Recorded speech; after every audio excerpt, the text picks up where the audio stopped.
Hola, muy buenas noches, bienvenidos, gracias por acompañarnos. Vamos a tener para compartir con ustedes dos temas en este programa. Vamos a hablar bastante de salud, pero también vamos a hablar de política.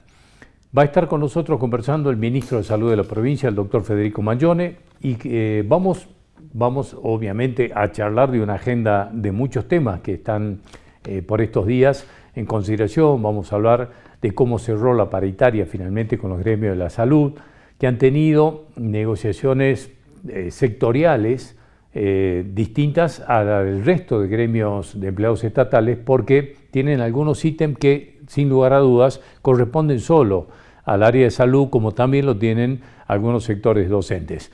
Pero es el área de salud donde sí se ha firmado el acuerdo, entonces vamos a charlar con él de este tema.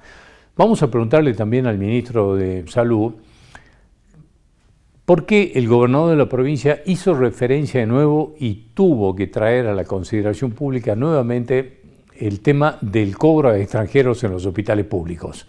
Llamó mucho la atención de un tema que parecía que simplemente estaba yendo por los carriles del funcionamiento normal después de una decisión de características políticas, pero llamó mucho la atención que tuviera que hacer referencia de manera enfática. Esto se lo vamos a preguntar al ministro Maglione, ¿por qué? ¿Cuál es la razón? Si bien no es un área del Ministerio de Salud de la provincia, el PAMI, la obra social de los jubilados, es un tema nacional, me parece que la crisis, la discusión y la polémica fundamentalmente que hay alrededor de lo que está pasando con las cápitas del PAMI, lo que ha pasado con el hospital militar, que se ha rescindido un contrato que no se conoce todavía en detalle cuáles van a ser las nuevas clínicas privadas que van a recibir a los jubilados. Esto ha generado una serie de incertidumbres realmente preocupantes, pero además con cosas que rozan lo absurdo, como que una jubilada de 90 años de la ciudad de Salta que tiene que ser internada, le han dicho que va a tener que internarse en Tartagal. Bueno, todos estos grises están además llenos de especulaciones porque el PAMI ha decidido no hablar. Las autoridades del PAMI de Salta dicen que de Buenos Aires dan la orden cuando los dejan hablar o no, una cosa extrañísima, pero por lo menos es lo que dicen. Y dan muy poca, y si la dan, muy mala información, entonces no hace más que generar más confusión y sobre todo muchas especulaciones. Del tema nos vamos a estar ocupando también con él. Y vamos a hablar del IPS. Vamos a preguntarle qué está pasando con el IPS y en qué estado se encuentra después de esa crisis financiera profunda que ha generado que tenga que intervenírselo. Pero del IPS también vamos a estar hablando con el diputado José Gaufín, que viene a visitarnos, viene a charlar con nosotros porque se ha presentado una querella, pero además ha pedido ser querellante en la causa que se ha iniciado porque el gobernador de la provincia, Gustavo Sáenz, en algún momento anunció y dijo que había como sospechas de sobrefacturaciones de algunos sectores privados al IPS. Esto ha generado la investigación de una fiscal y el diputado José Gaufín ahora está pidiendo ser querellante. Vamos a preguntarle por qué y qué información tiene respecto a este tema. Así que vamos a conversar de esto.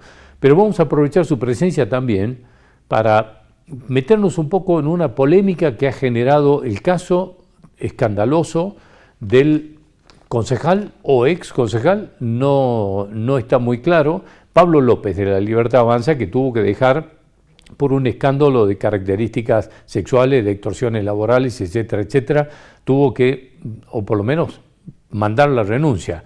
No se la han aceptado y está atravesando por un proceso de una comisión investigadora que seguramente va a terminar con la expulsión por parte del resto de los concejales de Pablo López. Pero independientemente de lo que es esta trama que tiene el escándalo del concejal Pablo López, se ha generado una duda, hay un debate, porque hay muchas opiniones y, como se suele decir, distintas bibliotecas respecto de a quiénes pertenecen las bancas. ¿Pertenecen a los partidos o pertenecen a quienes han llegado a las bancas, a los nombres de quienes han llegado a las bancas? ¿Y por qué se ha generado el debate? Porque el concejal Pablo López va a terminar en noviembre, a fines de noviembre, va a terminar este mandato que se inició en 2023.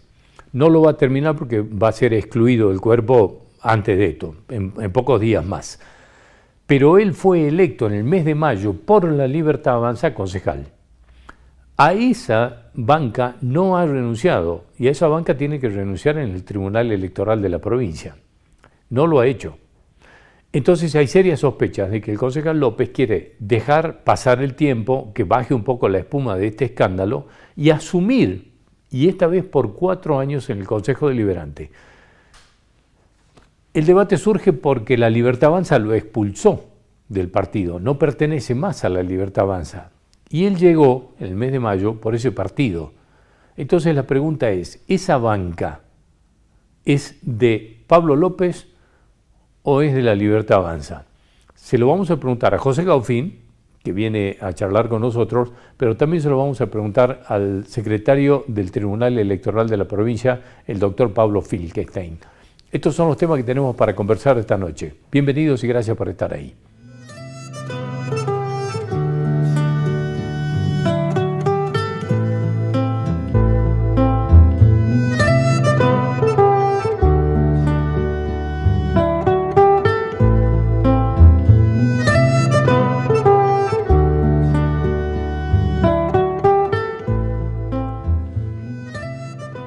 En lo que va de la semana, el área de salud pública ha tenido, me parece que algunos picos relevantes en la opinión pública por varios temas. Uno, por la negociación salarial en las paritarias que se han estado discutiendo entre el gobierno de la provincia y los gremios estatales. El área de salud tiene una discusión particular porque independientemente de lo que le toca de las generales de la ley a todos los empleados públicos, el área de salud tiene algunos ítems especiales y tenían algunas discusiones particulares respecto de muchos contratados que venían de hace mucho tiempo en esa condición, el pase de planta permanente y algunos otros ítems que finalmente lograron un acuerdo y firmaron un acuerdo este último martes. Este tema lo vamos a hablar con el ministro de Salud, Federico Mangione, que estuvo charlando con nosotros en Profesional, en la radio, y hemos aprovechado para preguntarle de otros temas de actualidad. Les decía en la presentación del programa que nos llamó la atención con el énfasis que el gobernador de la provincia, Gustavo Sáenz, se ha referido nuevamente al tema del cobro de los servicios de salud pública a los extranjeros. ¿Por qué razón ha tenido que salir el gobernador a enfatizar de nuevo lo que pueden ser ventajas o beneficios de esta cuestión? Se lo vamos a preguntar obviamente a él, pero nos vamos a meter con otros dos temas bastante más delicados, le diría que estos dos que le hemos comentado, que es el tema del PAMI, que si bien no es un área de incumbencia de la salud pública de la provincia, es una obra social de los jubilados que maneja el gobierno nacional, hay toda una repercusión y obviamente que en este desconcierto, descalabro, para decirle de alguna manera, desorganización y la forma torpe en que se está haciendo la rescisión del contrato con el hospital militar y la incertidumbre o por lo menos el hermetismo con el que se están manejando los nuevos contratos, quiénes son los beneficiarios y todo esto que es tan extraño y tan raro, o por lo menos no se quiere dar información concreta y precisa, genera mucha incertidumbre. Y hay muchos servicios que se han dejado de prestar a los jubilados. La razón no la conocemos, pero indudablemente que cuando los jubilados que tienen su obra social, que es el PAMI, no les da respuestas, tienen que acudir necesariamente a los hospitales públicos. Y esto le hemos preguntado al ministro Mangione si esto se está notando y está repercutiendo en los hospitales. Van a escuchar la respuesta de él. Y hemos aprovechado para preguntarle de la situación del IPS. Todos los temas que hemos hablado con el doctor Federico Mangione en la radio y lo queremos compartir con ustedes. Bueno, estuvo complicada la negociación salarial. Sí, llevamos más de casi un mes negociando, tratando de llegar a un acuerdo y creo que hemos llegado a un buen puerto. Creo que teníamos que tomar decisiones responsables al momento de que uno comience a hacer las ofertas y no pasar a ser demagógico para mejorar. Por eso quiero agradecer también a todos los grupos sindical que negociaron con nosotros en paritarias sectoriales también, que estoy hablando de salud, no me voy a referir públicamente de salud. Estuvieron a la altura de las circunstancias, supieron entender, fuimos súper razonables al momento de llegar a un acuerdo, porque ustedes no se olviden que el presupuesto que yo tengo es uno solo, no es que me va a aparecer mágicamente la plata para dar aumento, yo tengo que llegar hasta fin de año, en lo que yo le explicaba, y en donde Nación, y vuelvo a insistir porque a veces me dicen siempre Nación, sí, es verdad, Nación nos cortó un montón de recursos importantes con el único dicho de ellos que cada provincia se tiene que hacer cargo de sus pacientes, ¿sí? De sus personas, de sus ciudadanos. Bueno, lo estamos haciendo y tratando de ver la forma de repartir la forma más equitativa y de forma responsable. Vuelvo a insistir, creo que fue una buena negociación, fue una buena oferta por parte del gobierno de un 14%, llevando un 23%, que son en 3 tramos, y con la opción que nosotros nos podemos juntar de nuevo en octubre, ¿sí? Para rever la situación. Y dentro de las sectoriales hemos cumplido, por eso a nosotros nos aceptó, porque nosotros hemos cumplido con pedidos de años, como por ejemplo traspaso de diferentes tipos de categorización para que la gente pueda entender. Hemos aumentado un poco los ítems de urgencias, digamos de actividad crítica, y estamos trabajando para ver si pasar de planta temporaria a planta permanente, y que viene una lucha. Yo daba el ejemplo que a mí me preguntaba, creo que salió un médico pidiendo en las redes sociales, creo que en las redes pidiendo que lo pasemos a planta. Yo tuve 20 años con plan de designación temporaria, 20 años tuve, ¿sí? Así que, y tengo 32 años, estamos calculando ya de médico. Estamos hablando más de la mitad de mi carrera tuve con designación temporaria, y bueno, estamos trabajando para tratar de ir mejorando. Pero, digamos, se va incorporando de manera permanente gente. Claro, gente con designación permanente. Que hay una confusión ahí, porque creen que si es temporaria por la palabra, que digamos tienen inseguridad laboral. No hay inseguridad laboral, es igual que el permanente. Y también la confusión que permanente, en algunos casos creen que se puede hacer cualquier cosa, y no. También se va a ir con todo el peso que el que no cumpla con su labor que corresponde, ¿no? Bueno, Federico, sé que no es un área que te incumba ni que tengas nivel de injerencia, pero el tema de los jubilados y la situación del PAMI nos preocupa a todos. En tu calidad de ministro de Salud no podés estar ajeno al tema. Sí. ¿Cómo estás viendo esta situación? Yo me estoy compenetrando más en el tema. Esto es un problema que tiene muchos años, y nosotros decidimos, por supuesto, indicación del gobernador, porque la salud, vuelvo a insistir, es igual para todos, en todos lados, público y privado es lo mismo, porque siempre termina repercutiendo en la salud pública. Este problema que hace 30 días atrás recibieron una carta documento esta empresa, donde decía que se iba para esas cápitas para otra empresa, ¿sí? Y que vayan preparando dónde iban a ver para que sea un traslado lógico como corresponde. Yo lo tomo que es un problema entre privados, ¿sí? Yo sí me meto porque esa repercusión ha caído en nuestros hospitales, porque aumentó la atención en el San Bernardo, aumentó en el Milagro, aumentó en el Papa Francisco, porque no eran atendidos donde tenían que ser atendidos. Pero no es nuevo, porque estando normal pasaba lo mismo. Yo seguía atendiendo pacientes de PAMI y por ejemplo, cirugía de alta complejidad no lo hacen los privados. ¿Sabe por qué? Porque no le da ganancia. Digamos las cosas como son. Entonces, cirugía cardiovascular lo hacemos nosotros en el San Bernardo, en la Leña Tibia o en el Papa Francisco. Estamos hablando PAMI, ¿sí? Y eso, obviamente que ningún privado lo quiere hacer porque significa pérdida. Bueno, pero esta situación, digamos, repercutió en la salud pública. Por supuesto, o sea, se nota en los hospitales. Se nota en los hospitales porque tengo la queja de todos los gerentes que me están diciendo, no lo están recibiendo, pero ellos tienen un contrato hasta mañana. Bueno, inclusive. Claro. Yo estoy ahora interviniendo, estoy hablando con los dueños de las empresas para ver que me den seguridad y no dejarlo desamparado a los adultos mayores. Que yo siempre digo, mis viejos se enojan, porque el otro día me critican, porque digo, sí, pero lo digo de forma cariñosa, que los quiero cuidar, porque es lo que corresponde, se tienen que cuidar, porque no son desechables. Y cuando yo a vos te digo que no es de un día para el otro, esto viene de mucho tiempo y lo sufrimos cuando las ambulancias recorren por todos lados y no me quieren dar cama en la parte privada para los adultos mayores. Entonces, cuando viene eso y conseguimos, ¿dónde terminan? Sí, claro. En el sistema público. Bueno, nos pasó una cosa, tuvimos que hablar porque nos llamó una mujer, que la sacamos al aire, una señora que en toda esta instancia de incertidumbre, llamaron por teléfono su madre o su abuela, no me acuerdo qué era, estaba internada, y le dijeron, bueno, pero a partir de tal día se va a Tartagal. O sea, el destino que ahora tiene Tartagal, decir, pero... eso fue con muy mala intención, Como una persona, un jubilado, Salta tiene 90 años, creo, de Salta lo van a derivar a Tartagal. Ya es cosa de loco esto. Sí, por eso había una campaña importante. Sí. De todas maneras, quiero transmitirle tranquilidad a todos. Yo en qué me metí, porque ese otro tema también. Demos un servicio de calidad, ¿sí?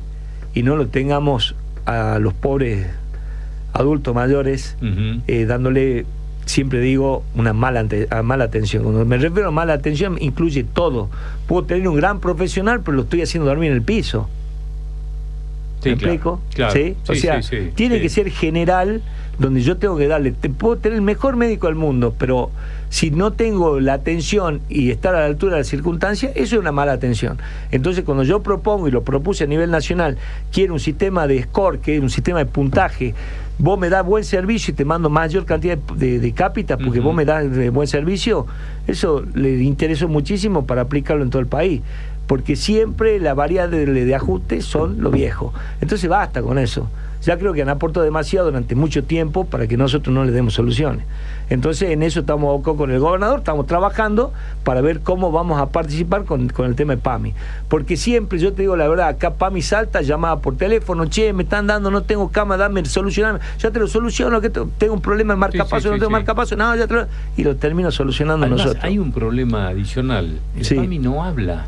Nosotros queremos hablar con la gente del PAMI y dicen, no, nos tienen que autorizar a Buenos Aires para que podamos decir algo. Es decir, hay un problema de comunicación grave también, que esto, digamos, empeora las cosas. Sí, yo la última que habló el gerente de PAMI, que salió a aclarar por qué se lo había cerrado, yo tengo el informe de la auditoría última.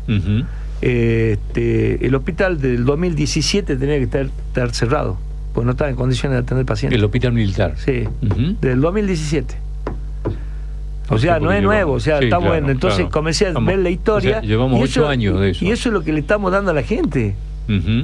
Entonces nos saquemos la careta una vez por todas, le demos lo que corresponde. Después viene, dice, no, porque los empleados, que eso sí está bien. ¿Y por qué no nos hemos preocupado todos estos años para mejorar, para estar? A mí no me importa, sinceramente, quién es la empresa que lo atienda, pero quiero que lo atiendan bien. Nada más, es lo que estoy buscando, y el gobernador busca eso. Me dice, yo no quiero, a mí no me interesa quién es el que lo va a atender, pero quiero un buen servicio, un servicio de calidad, y es lo que no estamos teniendo. Lo mismo pasa, y hay un problema entre privados, y bueno, se están peleando, y como dice, da pérdida a PAMI. ¿Por qué no dejaste de atender? Claro. Pregunto. Sí, claro. O sea, si no es negocio, ¿por qué seguir? ¿Por qué lo pelea ahora? Que no, que la atención, que qué sé yo, que esto, que el otro. Nosotros nos pasó, y hay gente que trabaja en PAMI, qué sé yo, que iban al hospital, y del hospital decían, no atendemos, vayan al hospital, o vayan a Tartagal, le decían. Sí. Y tenían que atender ellos, hasta mañana tienen que atender. No es, si uno se pone a hablar sentido común, no puede decir que voy a trasladar a un paciente que esté intubado a Tartagal. Además que vive en Salta. Pero por supuesto, es una cosa de loco. Crea un problema de falta de comunicación, estoy de acuerdo con vos, por parte de PAMI, y que dé bien la indicación a dónde van a ir esas cápitas, que es la que yo estoy hablando. O sea, yo no puedo ser tan imprudente y poco serio de mandar, que estoy denunciando que esto tenía que estar cerrado el hospital ahora, porque recién hoy me llega el informe definitivo, que la verdad es categórico. Me dice, no puede atender. Pero hace 8 años que está igual. Pero ese informe venía hace 8 años y hoy lo repiten. Lo que sí, como es hospital militar, puede atender sus empleados, digamos, sus militares. Sí. No me puedo meter en eso, ¿sí? Pero para el público en general no puede atender. Tengo el informe, lo tengo, hoy lo pedí porque quiero ser justo. Tampoco quiero quitarle el laburo a nadie. Pero estamos hablando de vida, no porque sean viejos le vamos a dar cualquier cosa.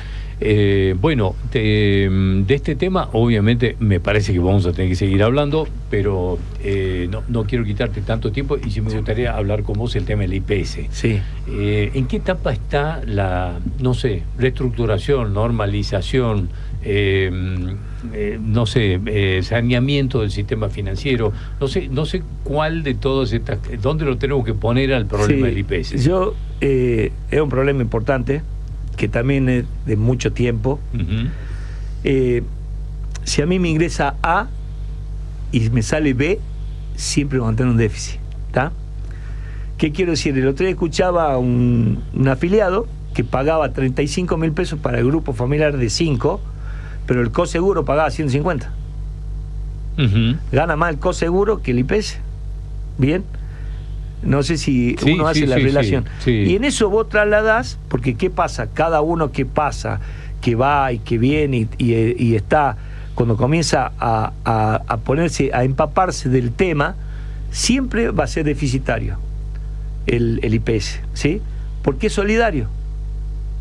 Pero tenemos que comenzar a cuidar la obra social, y cuando digo cuidar es tanto los afiliados como los prestadores y el mismo IPS que tiene que comenzar a controlar. La única manera, en eso estamos haciendo la reestructuración. Está haciendo un gran trabajo Emilio Savoy, yo lo tengo que destacar.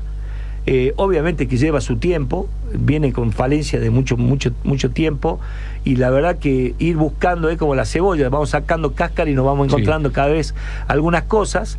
Entonces tenemos que ir analizando cada prestación, cada vez. Yo insisto, yo estoy no peleando, sino que estoy tratando de que entre la historia clínica única, que es una gran solución, porque se evita gastos innecesarios, estudios de más, porque si yo ya te hice un estudio en el San Bernardo, te estoy dando un ejemplo, y voy a una X clínica, porque no quiero dar nombres, me voy a esa clínica, ¿sí? Y me repiten el mismo estudio que ya han hecho en San Bernardo. Si yo en la historia clínica ya la tengo y lo puedo ver perfectamente, ¿sí? O viene y te dicen a vos, te doy ejemplo, a mí me gusta dar ejemplo para que uno pueda entender, ¿sí? Hace más de 30 años que soy médico y soy cirujano, ¿sí?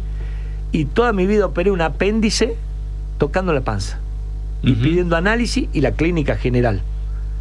Y me atrevo a decir que tuve una efectividad casi del 92%, 90%, ¿está? Hoy no hay paciente con apendicitis que no le pidan ecografía o una tomografía, ¿sí?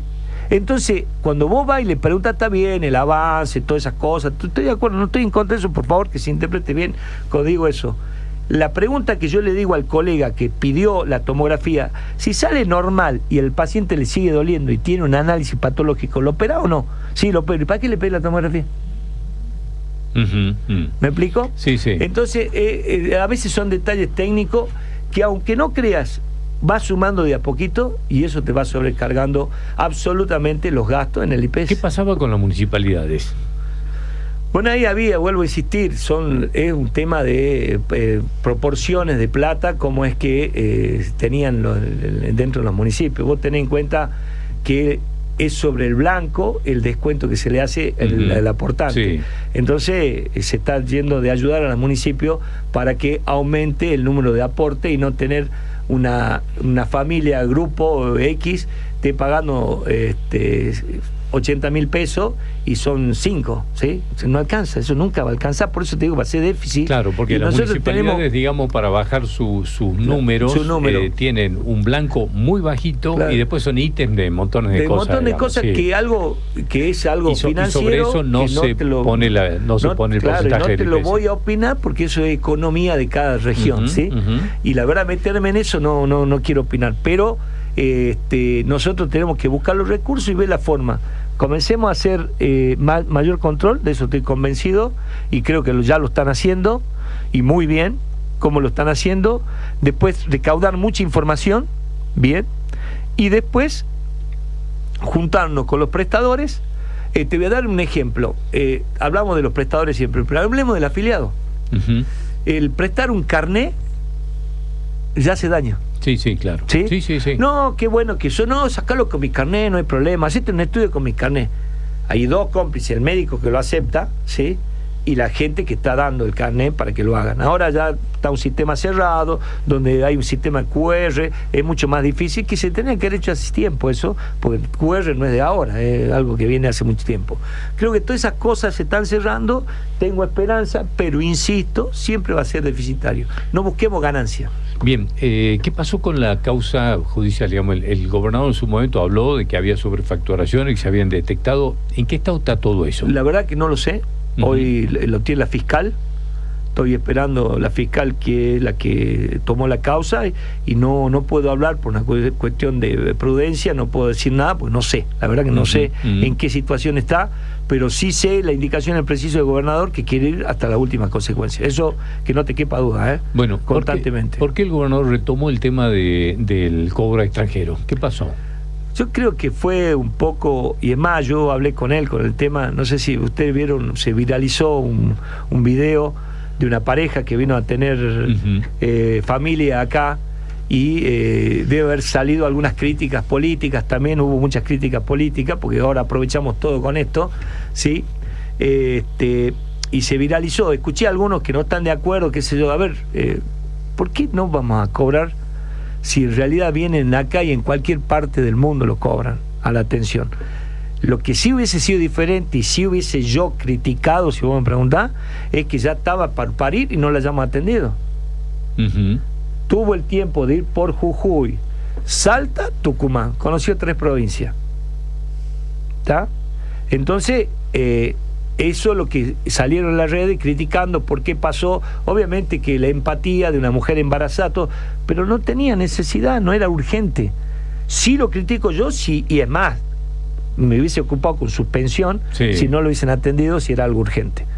Si tuvo ese tiempo es porque estaba programado, porque vino para tener familia acá. Eso fue lo que pasó.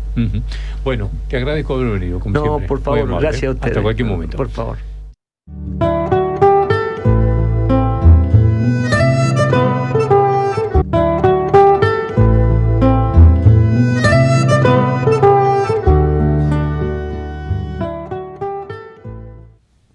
En estos días nos estamos preguntando, y hay cierta polémica, y hablan algunos de distintas bibliotecas respecto de a quiénes pertenecen las bancas, a las personas o a los partidos. Esto lo ha desatado el caso de Pablo López, el escándalo de Pablo López, que ha terminado con la presentación de la renuncia en el Consejo Deliberante de este mandato, que va a terminar en el mes de diciembre, pero como es un también concejal electo en el mes de mayo, por la Libertad Avanza, que tiene que asumir en diciembre, la pregunta es, ¿de quién es esa banca? ¿De la Libertad Avanza o es una banca que le pertenece a Pablo López? Esta es la pregunta que nos estamos haciendo. Entonces, a partir de esto, indudablemente que tenemos la posibilidad de empezar a escuchar opiniones. Hemos empezado por el Tribunal Electoral de la provincia. Le hemos preguntado al doctor Pablo Filkenstein, que obviamente nos da una respuesta de características, a ver si puedo decir, orgánicas. ¿Por qué? ¿Por qué orgánica? Porque simplemente se limitó a decirme lo que pasa cuando alguien renuncia estando en funciones. Obviamente que en ese caso la banca pertenece al partido, corre lo que se dice, corre la lista y asume el que quedó muy cerca de asumir. Pero ¿qué pasa cuando, el caso de Pablo López, que lo echaron de la Libertad Avanza, y hasta este momento no ha renunciado a esa banca que obtuvo en el mes de mayo? Cuando llegue diciembre, ¿va a poder asumir o no? Bueno, una de las preguntas. Escúchenlo al doctor Pablo Filkenstein, que lo entrevisté estando en la radio, en Profesional, y a la vuelta de esto vamos a estar hablando con el diputado José Gaofín, porque este tema se estuvo discutiendo en la Cámara de Diputados. Y también con el diputado Gaofín vamos a hablar del IPS. La banca es del partido. En caso de que se verifique una renuncia o una expulsión de un miembro, ese reemplazo se realiza a partir de la lista de candidatos que fue oportunamente proclamada por el tribunal. Ahora, sigue en la lista, debe asumir el reemplazo de esta persona que, como decía, puede ser expulsada, puede ser que haya presentado su renuncia, Sí. por cualquier motivo que deja de ser concejal, debe entonces verificarse quién Sí. era la persona que estaba en la lista proclamada. Bien, en el caso de Pablo López, si él no renunciara a la banca desde aquí hasta diciembre que le toque asumir, ¿él puede asumir o la Libertad Avanza puede reclamar esa banca para ellos? Quien aparece como electo es Pablo López, con lo cual bien. él debe asumir cuando se realice el acto, y en todo caso, una vez que asuma, el Consejo Deliberante podrá o no informarle al tribunal si corresponde un reemplazo. Todo esto, supuestos hipotéticos, falta mucho para ese momento. La banca es del partido en caso de que...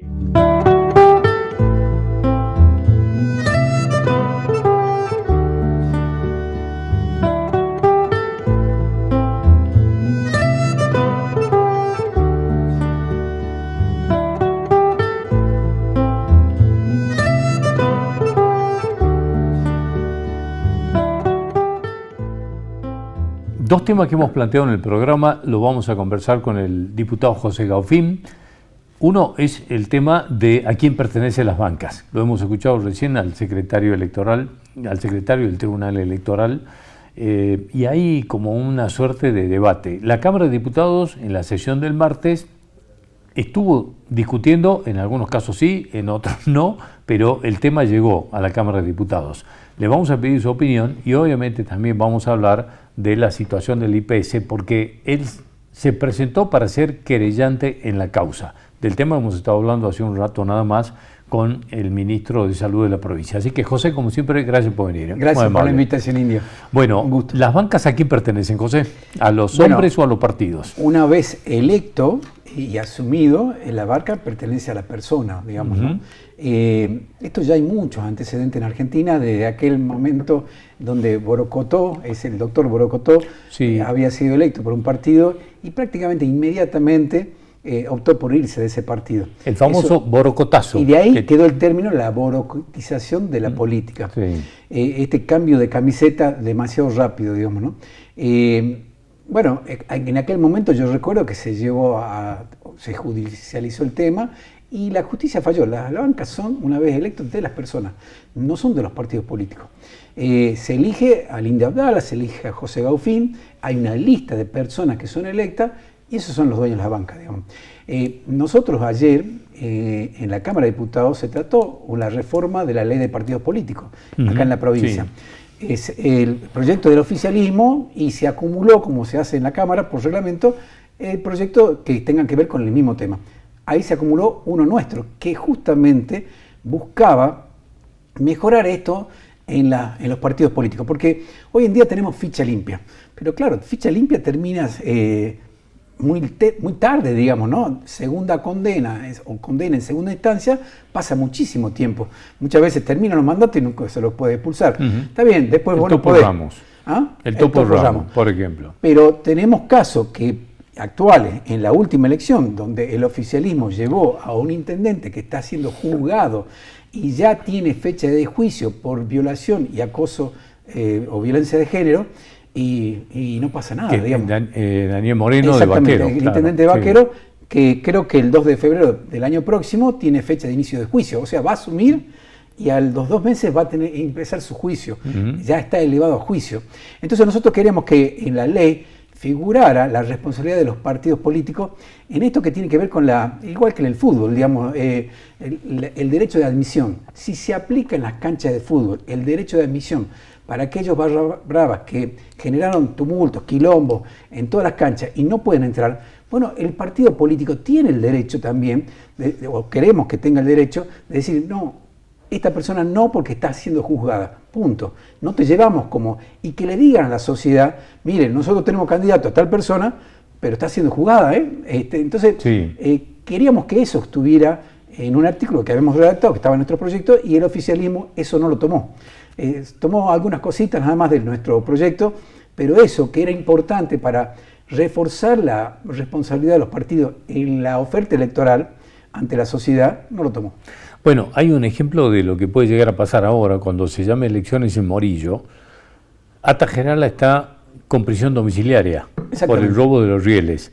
Pero si quiere se puede presentar como candidato a intendente. Exactamente. Porque nada, el expediente duerme en la justicia y hasta que no tenga doble condena puede ser candidato. Bueno, debería el partido político que lo lleve adelante decir, nosotros no te queremos de candidato, no te aceptamos tu candidato, por más que él tenga una afiliación, que tenga todo el derecho, en la ley debería estar plasmado la responsabilidad de los partidos políticos de velar por esa honorabilidad de las personas y esa ficha limpia, previa, digamos, de las personas que están siendo como candidatos. Fíjense el caso del intendente de Aguas Blancas.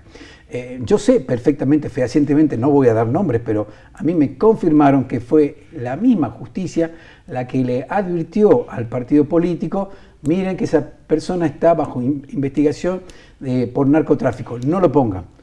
Lo dijo, se lo dijeron, pero como pasa siempre, junta votos, aportaría plata, venga para adentro, es candidato. Fue una de las campañas en la evaluación de la cantidad de votos y el gasto de campaña, una de las campañas más carísimas. Exactamente. Pagó, me acuerdo, estamos hablando de Carlos Martínez, el ex intendente de Agua Blanca, le pagó el viaje de egresado con alojamientos, transporte y todo, a todos los egresados de Agua Blanca. A mí me consta que la justicia le advirtió al partido político que estaba bajo investigación.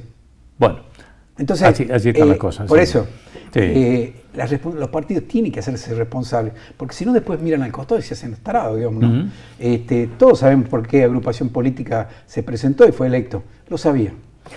José, te presentaste como querellante en la causa que investiga sobre facturaciones en el IPS. ¿Por qué?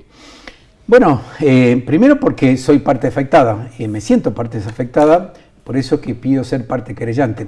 Yo, en primer lugar, represento a una enorme cantidad de salteños que me votaron, que son afiliados al IPS, que me llaman, porque te cuento una anécdota. Yo fui parte del IPS hace muchísimos años, fui empleado, por lo tanto conozco a muchísima gente que aún son empleados y que me llamaban: José, mira lo que está pasando, mira. Entonces, me reclaman ese rol que yo tengo como diputado de representarlo en un problema que es serio, digamos, y es profundo. También lo hago a título personal, porque yo también soy afiliado al IPS. O sea, me siento afectado, por lo tanto me presento como parte querellante. ¿Por qué quiero ser querellante? Porque siempre que hay una querella, una parte querellante le da mayor dinamismo a la investigación que se lleva adelante, porque es la parte querellante la que dice al fiscal: mire, fiscal, acá tenemos este tema, proponemos esta línea de investigación, proponemos esta prueba. Podemos tener una participación activa dentro del expediente para profundizar esa investigación y agilizarla, darle mayor dinamismo. Eso es nuestro objetivo, porque se han denunciado muchísimas irregularidades dentro del IPS, desde lo que ha dicho el mismo gobernador sobre facturación, la famosa contrato de Traditum, que es una empresa que se contrató hace 5 años, para hacer un sistema de software, para sistematizar todos los procesos, y que, dicho por el mismo interventor en la Comisión de Salud, dijo que no habían avanzado nada en 5 años y que ya se le iba pagando prácticamente $6 millones. O sea, evidentemente estamos ante un acto de corrupción, sin duda. Se han denunciado derivaciones VIP a Buenos Aires. El amigo del presidente iba mejor derivado que un pobre mortal, entonces le daban hoteles mejores, no solamente un acompañante, sino varios acompañantes. A este no le daban almuerzo, a aquel le daban desayuno, merienda, cena y almuerzo, digamos. Esas derivaciones VIP que son inmorales, digamos. También esos favoritismos por amiguismo desde el poder también se han denunciado, hay que investigarlas, y es fácil de investigarlas porque se ven las pruebas de las facturas que se han pagado. Ni que hablar de empleados VIP, empleados ñoquis, hay mucho por investigar. Lo que ha dicho la diputada Sofía Sierra ya en noviembre del año pasado, denunciando negociaciones incompatibles con la función pública. Esto es un delito que pareciera que no está en el manual del gobierno ni de los jueces, pareciera que no puede un funcionario público terminar siendo beneficiado por contratos en otra administración o en otro gobierno. Empresas o sociedades anónimas simplificadas que se conformaban y inmediatamente tenían contratación de servicios dentro del IPS. O sea, hay mucho por investigar, no solamente las negociaciones, la sobrefacturación que denunció el mismo gobernador, muchos aspectos. Por lo tanto, nosotros queremos participar activamente en esa Le pregunté al ministro Mangione sobre esta causa y me dijo, no sé, hay un hermetismo, no podemos saber, no nos están dando información. ¿Te pasa lo mismo? Yo visité la Fiscalía 2 veces, coincidió que cada vez que llegaba allí me decían, bueno, la fiscal está en el juicio que justo estaba en el juicio oral de esta estafa piramidal. Era cierto, yo lo veía en las noticias. El Cositorto. Cositorto, exactamente. Así que luego vinieron los días de feria.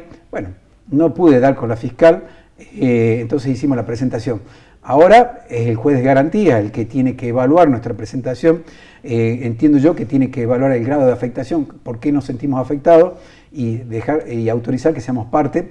Entiendo también que le corre traslado a la fiscal para que dé su opinión al respecto y luego esperamos que en esta semana tengamos novedad para poder ser parte querellante, ¿no? Bueno, porque el tema es ser parte querellante, quiere decir vas a presentar una querella. Exactamente. Entonces, con claridad. ¿Contra quién o con qué argumentos? ¿Con qué cosas? Sin duda contra las autoridades del IPS intervenidas, digamos, ¿no? Es decir, todo lo que yo he relatado y lo que se ha denunciado es... digamos, la gestión de Gladys Sánchez. Exactamente.